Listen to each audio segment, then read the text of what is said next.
Oh, this cold open is about to be straight fire. Trust. How do I really feel about Sasha Banks winning a tag team title? Oh, you're gonna know exactly how I feel about it. First, do not adjust your screens as you saw in yesterday's podcast. In support of every Amplified Unit member repping the black community to the fullest, this channel is in a blackout for the weekend. Anyone out there hurting, struggling, frustrated, the Amplified man gets it, and I'm doing all I can via this platform to show that support. It's hard when I'm the only one in the community, at least on this platform, that really goes in on the subject, while everyone else barely says a word about it. Too afraid to ruffle feathers. But it's cool. If you've ever wondered who the realest motherfucker in the community was, it has never been more evident than this week. B motherfucking C!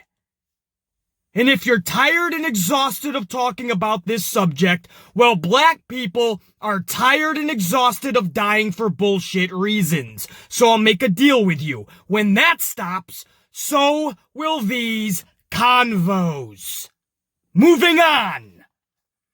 Everybody in the community is wondering, BC, you must be happy. Sasha Banks won the tag titles. And my answer to that is, are you fucking kidding me? How can I be happy? Sasha Banks is the best female wrestler on that main roster. She has been the best since she debuted on that roster years ago. And what does she have to show for it? Nothing! Don't give me any 4 title reign bullshit either, because all 4 of those supposed title reigns combined lasted just 2 months. Every time she won it, she lost it 2 weeks later, most of the time to the golden child, Charlotte Flair. And on the biggest stage of them all, WrestleMania, she's never even won a match. That's right, Sasha Banks is 0 for 5 in Mania matches. In fact, they have shown so much disrespect towards Banks that she's never even had a one-on-one match at WrestleMania. You don't have to believe me, but I come with facts, as always. Mania 32, she lost a triple threat match. Mania 33, she lost a fatal 4-way. Mania 34, she lost a pre-show battle royal. Mania 35, she lost a tag team match. Mania 36, she lost a fatal 5-way. She has lost every fucking type of match that you could possibly think of. Tag, triple, 4-way, 5-way, even a battle royal. She won none of them. Until last week when she beat Alexa Bliss. Sasha Banks was on a 6-month losing streak for one-on-one matches. That's right. Over 6 months without a singles victory on her own. And now I'm supposed to be thrilled because she won a tag title that is as prestigious as the 24/7 title. She's still booked as Bayley 2 Belts' sidekick. And by the time we actually get Sasha versus Bayley one-on-one, it'll be the year 2047. Sasha will be 55 years old and finally getting her shot. I say this in joking fashion, but at this point, that is where we are headed. I know a lot of you guys are going to try and justify this tag title win by saying, BC, the tag titles are going to be a big reason why Sasha and Bayley end up breaking up. It's another notch in the belt, right? The tag titles are going to be used in the storyline, BC. But that's the problem. Number 1, Sasha and Bayley don't need tag titles to further their story. we already have enough chapters in the Sasha Bayley story that it could fill a 2,000-page book. Number 2, I can't stand when they devalue the tag team championships by using the titles as props for a singles feud. They just did this months ago when they completely derailed the tag team title reign of Gallows and Anderson. Everybody already forgets that, right? Because the old man in Stamford, Connecticut thought that his Rollins vs. Strowman Clash of Champions main event needed some extra eye candy to help their build. So he put Rollins and Strowman together and had them take the tag titles off of Gallows and Anderson for no fucking reason. It added nothing to the Rollins and Strowman feud. Literally, you go back to that feud after they won those tag titles, that build got even worse than it originally was. And they actually lost the titles before they even had their match. So literally, Gallows and Anderson were derailed for no reason. Now here we are talking about a potential Sasha vs. Bayley SummerSlam match, and we're doing the redundant, nonsensical, give them the tag titles bullshit. All they are doing is taking a shit on the entire tag divisions. Tag titles are used to get singles matches over nowadays. No thank you. I couldn't imagine teams back in the day going through this crap. Could you imagine Legion of Doom, the Road Warriors, and Demolition, the Hart Foundation back in the day? The whole tag division built just to give the titles to a couple of singles competitors so they can further their singles feud. That's what we've come to in the tag division these days. To get to a singles feud, they need tag titles to tell the story. Sasha and Bayley need nothing to do with the fucking tag titles. Their story is already told. All we are waiting for now is the definitive finish to their little get-together. Let's split it up. Let's rock them out. We know they can go in the ring one-on-one. We've seen it multiple times. If you think Sasha and Bayley need a tag team title to further this story that has been fucking 27 years in the making as it is, that's what it feels like. It seems like we've been building Sasha and Bayley for fucking years. And every time they go to have a match, Vince pulls it back. I couldn't imagine teams back in the day having to go through this. Hart Foundation and Legion of Doom and Demolition, all of them, man. Today, or even back in WCW even, not even WWF. Harlem Heat and teams like that going through this. How about Young Bucks or FTR right now? If AEW built their tag division, first of all, even if AEW built their tag division, that'll be much better than what WWE has fucking done for years. WWE doesn't even bother building a tag division. So that would at least be a fucking consolation prize. But to build a tag division just to have your tag titles go to two singles competitors to build their feud, that's insulting to the division. Or at least it should be to every fucking tag team. Now, I understand the women's tag team division is even worse off than the men's. I mean, when you think of actual defined tag teams in the women's division, there's none. The Iconics are the only ones that come to mind. But that division is still 1 year old. At least you can come up with some excuses for that. Even though we know there really shouldn't be any. The way the old man goes about his business, there's no reason that for a full year now, you couldn't have some legit tag teams in the women's division. No care and effort was put into it, just like everything else that Vince fucking does in the past 5 to 10 years. So no, Sasha with a tag title does nothing for me. It's not even a consolation prize. Those titles are irrelevant. They're nothing more than what the 24/7 title is looked at as. And at first I didn't mind the 24/7 title, but I always was honest with you guys. The 24/7 title should never be looked at as prestigious. It is a bragging rights championship for the boys in the back. And then it became this fucking circus joke. This sideshow freak show. But the women's tag titles are no better than that 24/7 title. You can't tell me you look at the tag titles in the women's division and go, wow, new champs, this is amazing. Please. They're not important at all. Now, back when Sasha and Bayley were first formed as the Boston Hunk Connection, they wanted to make those tag titles relevant, but we saw quickly that Vince was never really going to give them the time of day with those titles. And within a month, the Iconics were winning them at WrestleMania. So what? Do we need to see them as tag title holders for the next 6 months?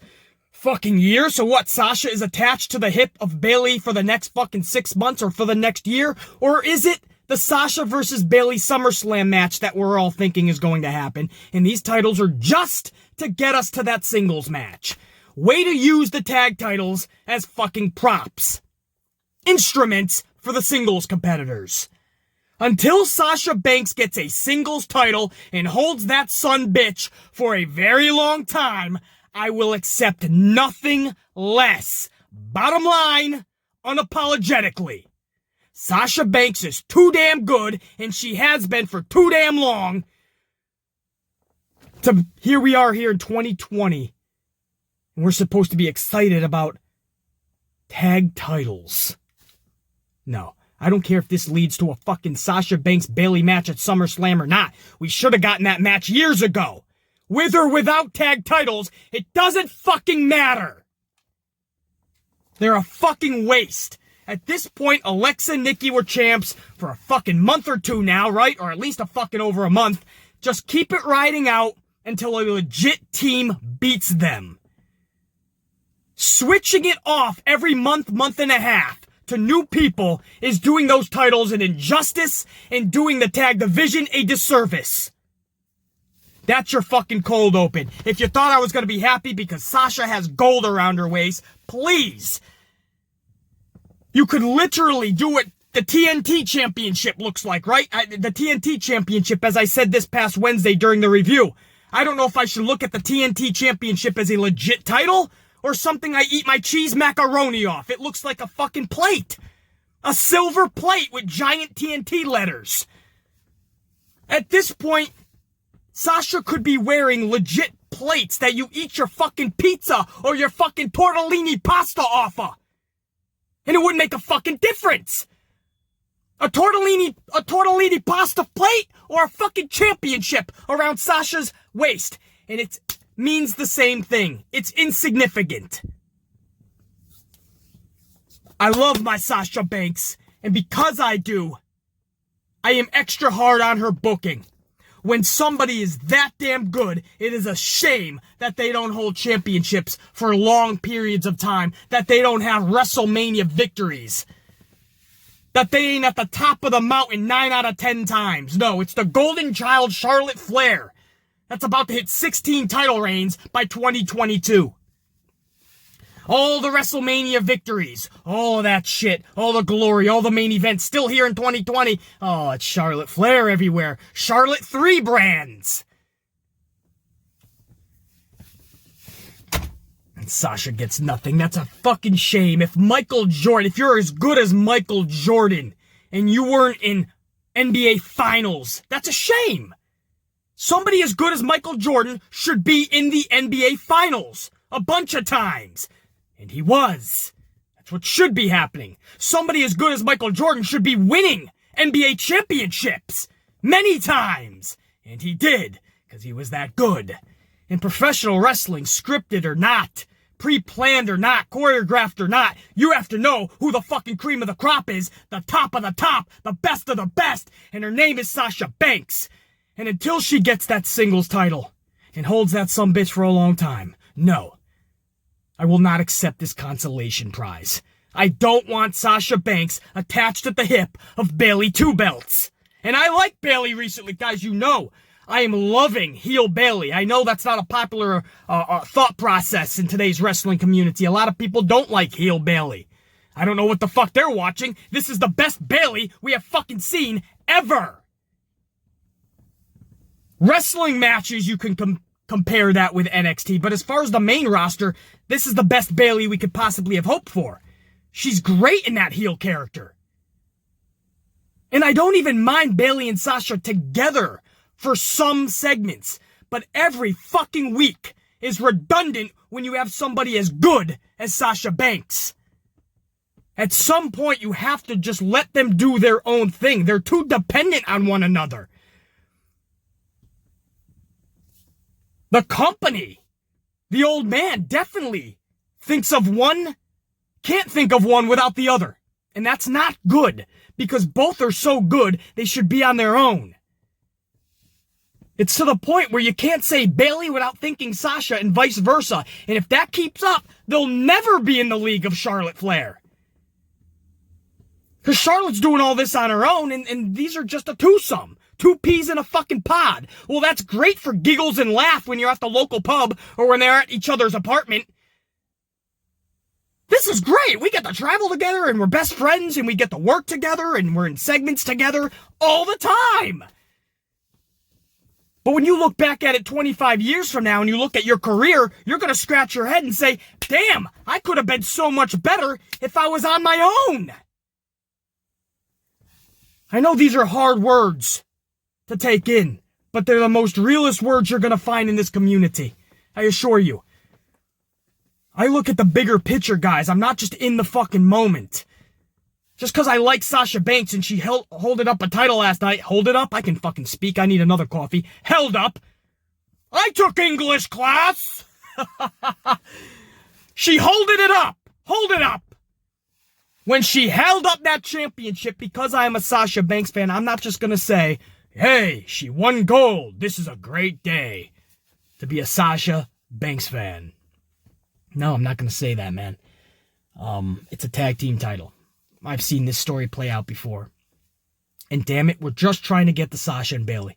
That's all we're trying to do. We don't need all the bells and whistles. We don't need fucking gold around their waist to play the same redundant storyline. If anything, you're diluting the story. Sasha and Bayley could tell more epic story leading up to SummerSlam, but now we're just going to play the stale tag title holder storyline, where they're both tag team championship holders.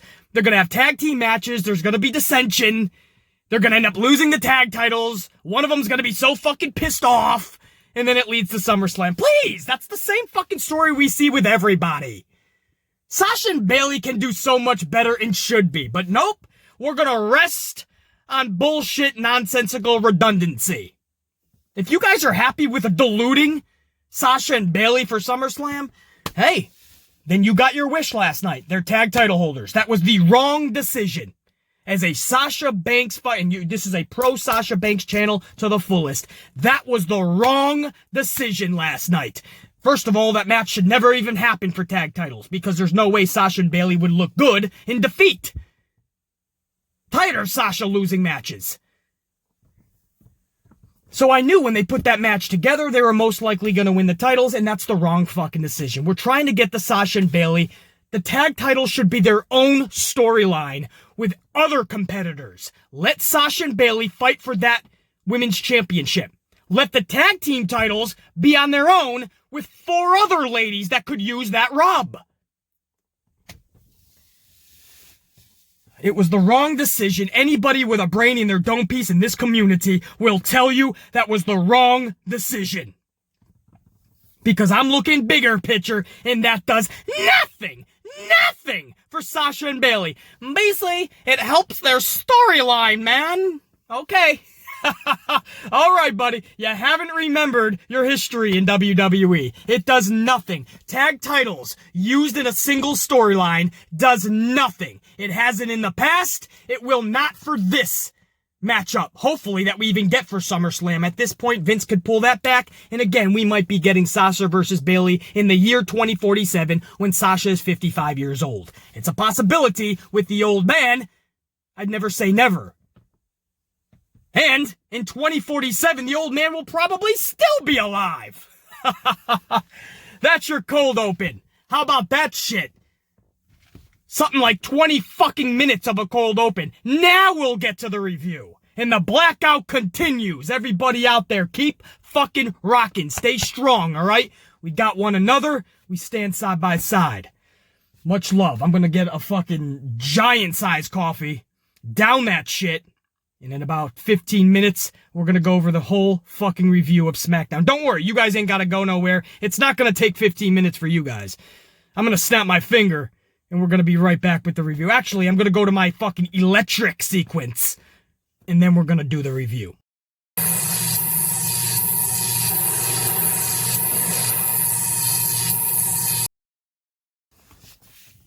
All right, coffee consumed. I got my notes. We are ready to rock. Now, I'm going to try to breeze through this for several reasons. Number one, if you guys are not taking a jog or a long walk or a car drive or doing your chores or whatever the fuck you're doing while listening to my words, if you're not doing all that, you're probably just staring at a black screen right now. So I don't want to get you guys into a trance.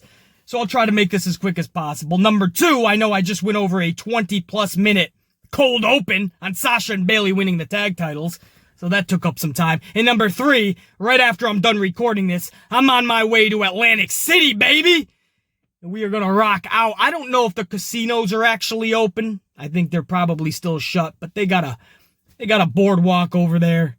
And I'm just going to enjoy. I think the sun is supposed to come out later today, so that's good, right? We'll catch some sun on the boardwalk. They got some beaches down there on the Jersey Shore, so yeah, that's what we're going to do, man. Atlantic City, whether the casinos are open or not, we're taking the fucking drive, and we're going to hit up the fucking Jersey Shore, man. We're going to have some fun. So that's another reason. I have shit to do. Jeff Hardy kicks off the show, and he says he has witnesses that say Sheamus was the driver of the hit and run on Elias last week. Sheamus hits the top of the ramp and says the cops that let Hardy go last week are just enablers. He calls Hardy a junkie, and Hardy has heard enough.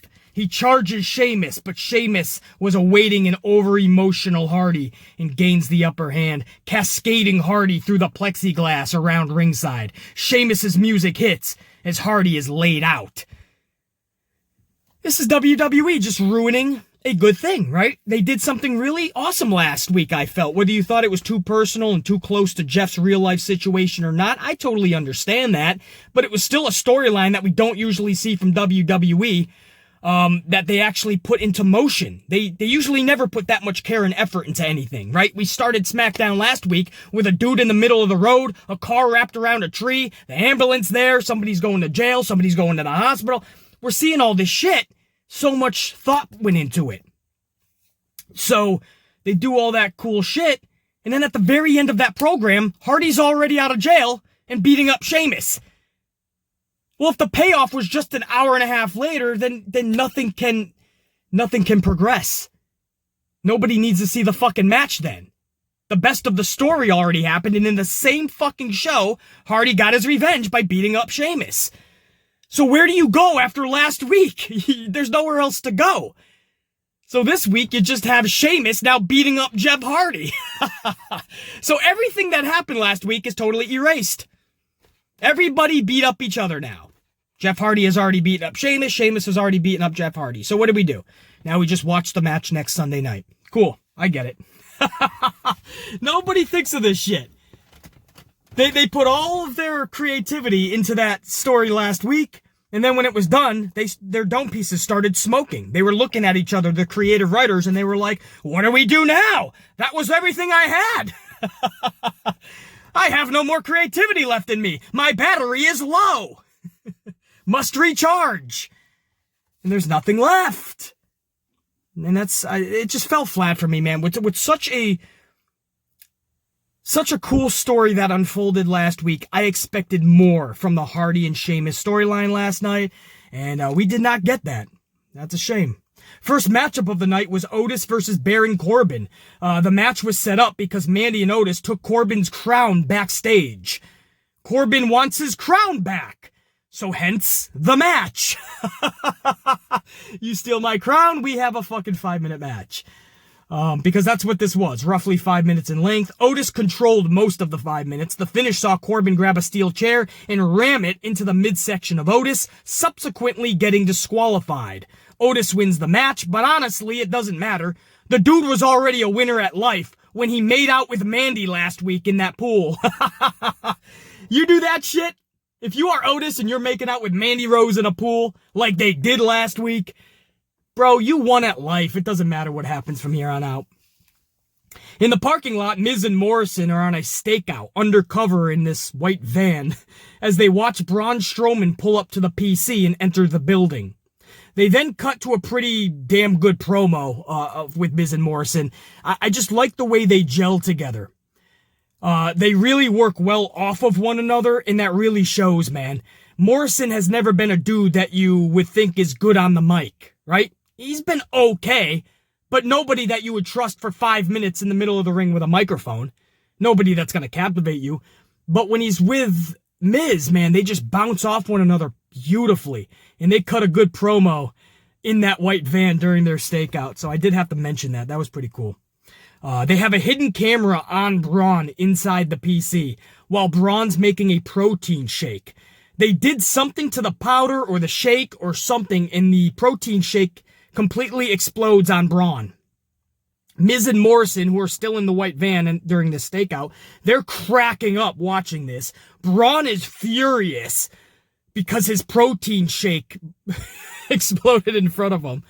And I'm just thinking, what the fuck is going on, man? There better be more to this. Because if that's your build to a heavyweight championship match or a universal title match at Backlash next Sunday night, and your build is an exploding protein shake, bro, you got some splaining to do. I understand creative might be smoking from that storyline last week with Hardy and Sheamus, and that was all that they had. Everything they had creatively was put into that, and you have nothing left.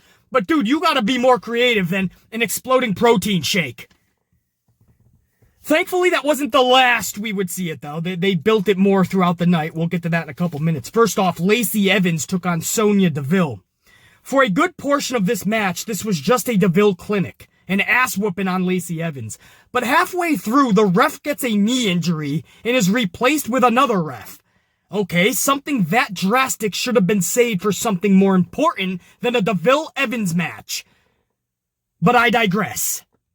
But I would have saved something, because that's a cool concept. You could use something like that, like the ref gets injured. There's a big schmoz with getting him out and getting a new referee in. There's a lot you could do with that in a big match at a big pay-per-view. They wasted that type of situation for Sonya Deville and Lacey Evans in the middle of Smackdown. It's another, that's what I mean by WWE always ruining a good thing.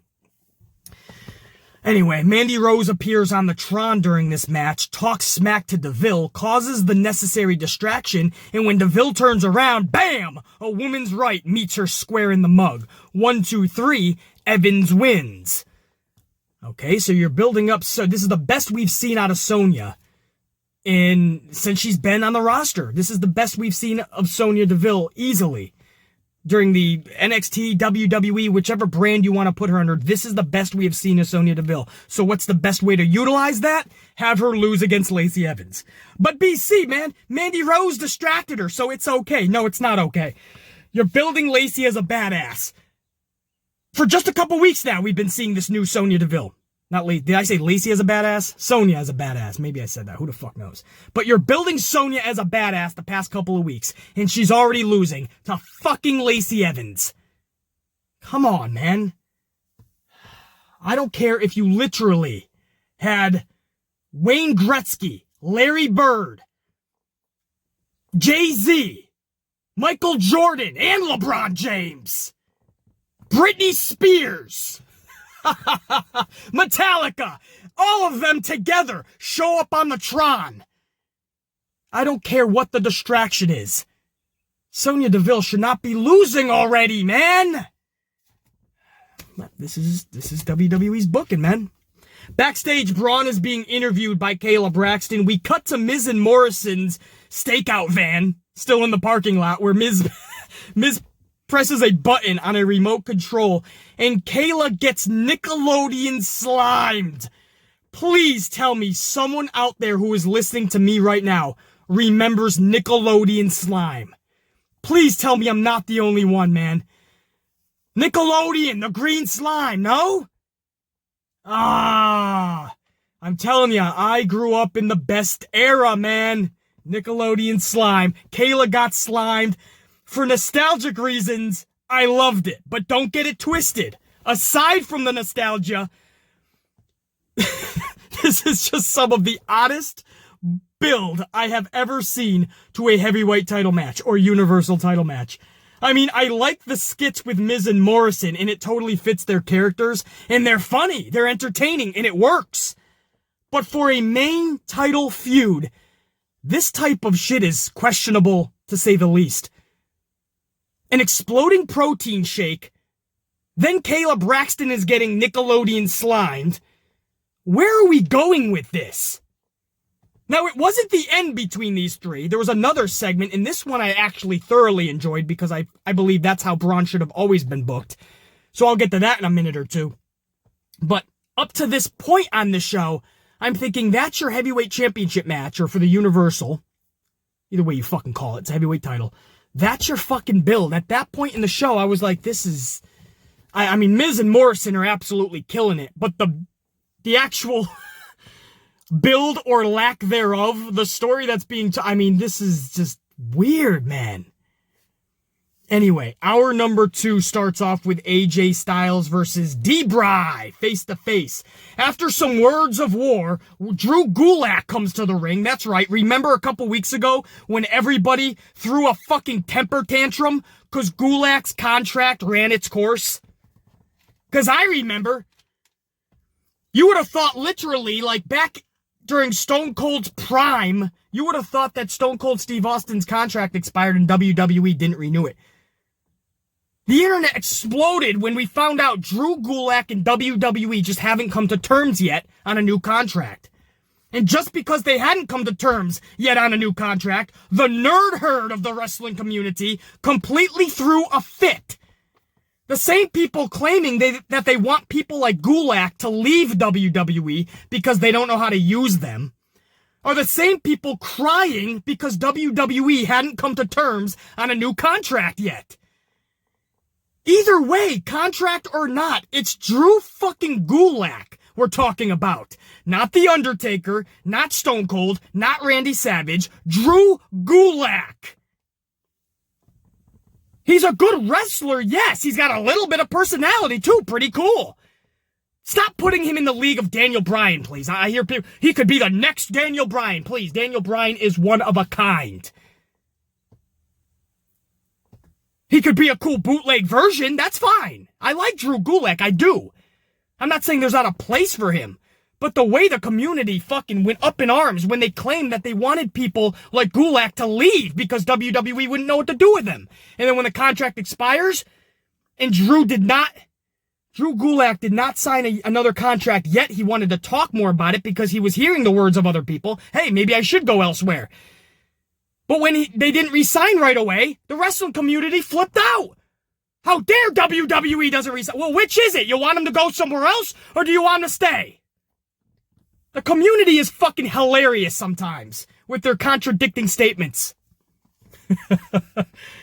Oh, man. Anyway, somehow a face-to-face between Styles and Daniel Bryan leads us to a Styles versus Gulak match. Roughly 5 minutes. Of course Gulak wins because he just re-signed. Vince always promises some fresh, ripe fruit at the beginning of a contract to an individual. Now, how does this help the build for Styles and Daniel Bryan at Backlash for the IC title next Sunday night? Simple. It doesn't. Watching AJ Styles lose to Drew Gulak in 5 minutes, just 9 nights away from his IC title match builds nothing for Bryan and Styles. Not at all. 9 nights before his IC title match, he's losing to Drew Gulak in 5 minutes. BC, it makes sense because Drew Gulak is friends with Daniel Bryan, so it pissed off AJ Styles even more. Wow, that's awesome. So I need to see AJ Styles lose 9 nights before a big IC title match because it's gonna piss him off. That's the best storyline you have to tell me? Please.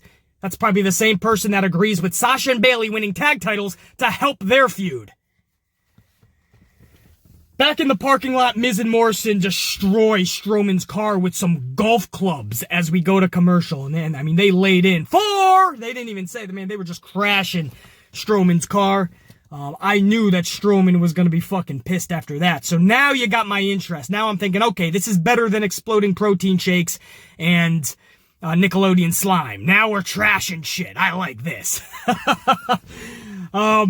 We then return from commercial break after Strowman's car is destroyed, and when we come back, we are greeted with a 6-man schmaz. The shortest G of them all in the day that is new versus Mojo, Cesaro, and Shinsuke. I can't stand reviewing schmazes because they're schmaz matches. It's too much chaos and it leads to nothing. There's nothing of significance in a schmaz match, usually. 9 out of 10 times anyway. So what can I say about this one? A really short G in the New Day win. That's it. That's all I need to talk about. This leads to literally nothing. Nothing in this match got me to the edge of my seat. Nothing at the end of this match has me looking forward to anything in the future. Nothing. Back in the parking lot, Strowman finds his car destroyed. Furious, he begins to hunt down the culprits. He comes across a snitch who rats out Miz and Morrison, who are still watching all of this unfold in their stakeout van. Braun demands that they exit the van, but Miz and Morrison decline for the most simplistic of reasons. They're scared shitless. Braun begins to rock the van and then literally tips the entire van over onto its side. Miz and Morrison get fucked up in the process, and Braun shouts out, "You guys think you're funny? Now that's funny!" And then Braun walks off. That's the Braun I love seeing. I remember when he was flipping ambulances not long ago, but Vince fucked him up. Every time they pushed Braun, they derailed him not long after. This happened time after time until nobody cared about Braun anymore. There were a couple times where Braun was getting badass pushes and he was flipping things over like ambulances and he was pulling tractor trailers by himself just as fucking delts. That's how Braun should have been booked, and then weeks later, they would just derail him, and his push was ended. And we heard because backstage, they said Braun wasn't mature enough yet to handle all the shit that comes with being the top guy. Whatever the backstage politics were, I mean, it sucked to see him get pushed and then brought back, pushed and then brought back. And what happens in the process is the fans stop giving a fuck, and that's what happened. The fans stopped giving a fuck. But, you know, when you're flipping over ambulances and like last night when you're flipping over a fucking van and Miz and Morrison are inside, like, those are the things that I like to see in WWE. Those are the things that I remember as a kid. That's the shit you have to do. Take the time and effort like we saw last week with the hit and run situation and those whole segments and seeing an ambulance and the cops and a car wrapped around a tree and a dude in the middle of the road. You know, they went outside the box and they dedicated a lot of time and effort into that shit. This whole shit with flipping over the van. Some effort was put into that, right? You have to think, oh shit, somebody has to think of that idea. You have to get it okayed by Vince McMahon. You have to have the budget behind you and backing you, you know, because it's going to cost money to take a van, flip it over, you know, destroy a fucking car like they did to Strowman's car. You know, all of this shit takes a lot to put it into the show, but it shows me that you give a fuck. And in the process, it builds up a dude like Braun. My only concern is, have they done this so many times that there's no helping Braun's cause now? Is Braun even able to ever be a real top guy in that company again? Well, we're about to find out. This is their last chance. They started it last night. It wasn't when he won the title because that was BS. Right? That was a last-minute replacement for fucking Roman. We knew that Goldberg hadn't re-signed any contract. We knew that Braun was taking that championship. That doesn't make him a legit top guy. But when you book him like this, like we saw last night, that could make him a top guy. But they have to keep doing this week in and week out. If they bring him back 2 notches, right? If they put him up 4 notches and then they bring him back 9. If they give him an inch, but then they take him back a mile. Bring him up 3 feet, take him back 7. If they keep doing that, Braun is ruined for good. I'm telling you. Even the casual fan that tunes in will see that Braun is nobody to be taken serious because there's no consistency in his character, and that's the shit I can't stand.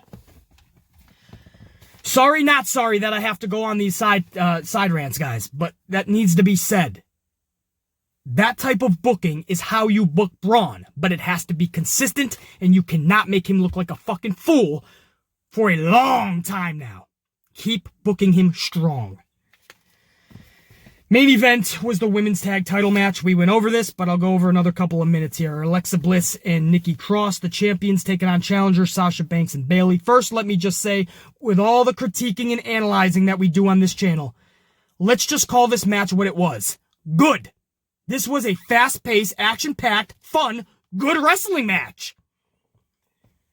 Always a plus to see on these shows, right? And we know that Sasha and Bayley obviously have it in it. We also know Nikki Cross has it in it. And even though she catches a lot of shit, when she busts her ass, Alexa Bliss can put on a good match. I like Alexa Bliss. You guys know that's why I'm so hard on her. So that was a good wrestling match last night. There was a little bit of tension between Sasha and Bayley late in this one when Sasha had a bank statement on Cross, but Bayley tagged herself in and hooked the bank statement on Cross herself. So that was the only real dissension between the two, which almost backfired in full when they lost the match. But in the end, Sasha rolls up Cross for the victory, and Sasha Banks and Bayley are the new women's tag strap holders. You guys already know how I feel about it if you caught the 20-minute opening of this fucking video.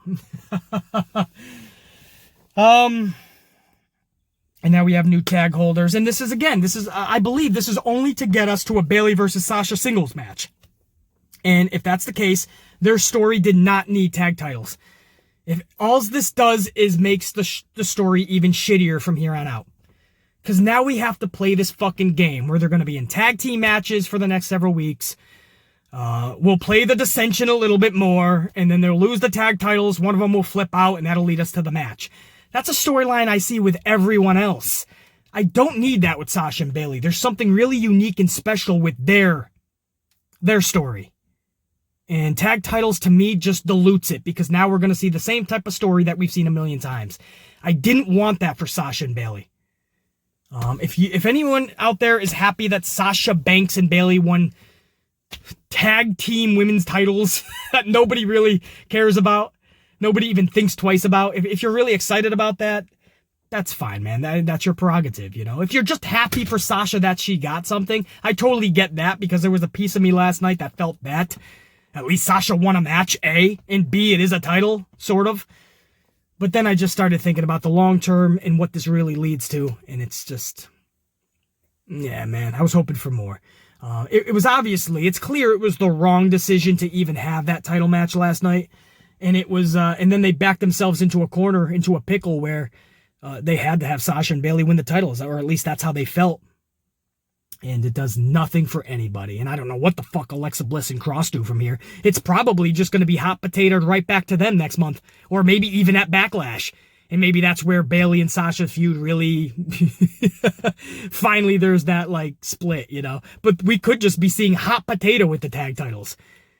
But trust me when I say this, guys. These titles are only being used to further Sasha and Bayley's storyline, which doesn't need to be furthered by tag titles. I'm a broken record at this point, so I'm just going to stop the recording, and I hope you guys have a kick-ass rest of the weekend. Thank you for appreciating this blackout, and always stand with all of our people that are always in struggle, man. If you ever come across anybody in struggle or just frustrated, see if you can loan a helping hand and see what you can do, man.